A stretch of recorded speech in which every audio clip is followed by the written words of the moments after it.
सूचनाको आधार न्यूज नेपालको समाचार। निर्वाचन आयोगले समानुपातिक निर्वाचन प्रणाली अन्तर्गत दलहरूले पाएको सिटको आज बाँडफाँड गरेको छ।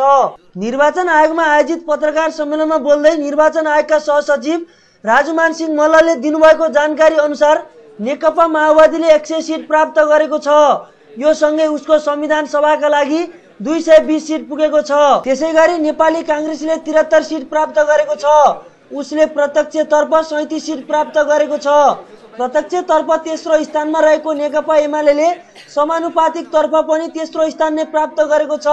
उसले 70 सिट पाएको छ। नेपाल कम्युनिस्ट पार्टी एमालेको कुरा गरौँ। नेपाल कम्युनिस्ट पार्टीले एमालेले 2,183,370 पाएको थियो भने मतले सिट जितेको संख्या 70 छ।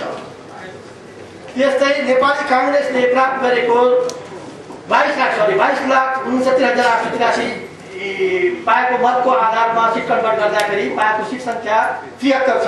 प्रत्यक्षतर्फ चौथो स्थानमा रहेको फोरमले समानुपातिकमा 22 सिट प्राप्त गरेको छ।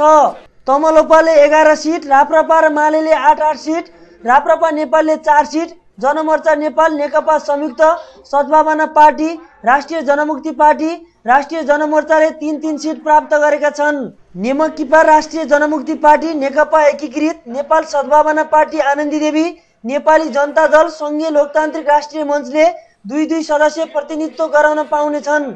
समाजवादी प्रजातान्त्रिक जनता पार्टी, नेपाल दलित जनजाति पार्टी, नेपाल परिवार दल, नेपाल राष्ट्रिय पार्टी, नेपाल लोकतान्त्रिक समाजवादी दल, चुरेभावर राष्ट्रिय एकता पार्टी नेपालले पनि 1-1 सिट प्राप्त गरेका छन्। प्रतिनिधित्व पाएका दलले बन्द सूचीबाट प्राप्त सिट संख्याको उम्मेदवारको नाम सिफारिस गर्न आयोगले 7 दिनको म्याद दिएको छ। आयोगले तोकेको म्यान्डेट अनुसार मधेसी, दलित, जनजाति, आदिवासी, महिलाको प्रतिनिधित्व गराई नाम पठाउनु पर्ने छ। आयोगका अनुसार समानुपातिक निर्वाचनमा कुल 1,46,46,540 मत खसेकोमा 1,07,39,078 मत सदर भएको थियो।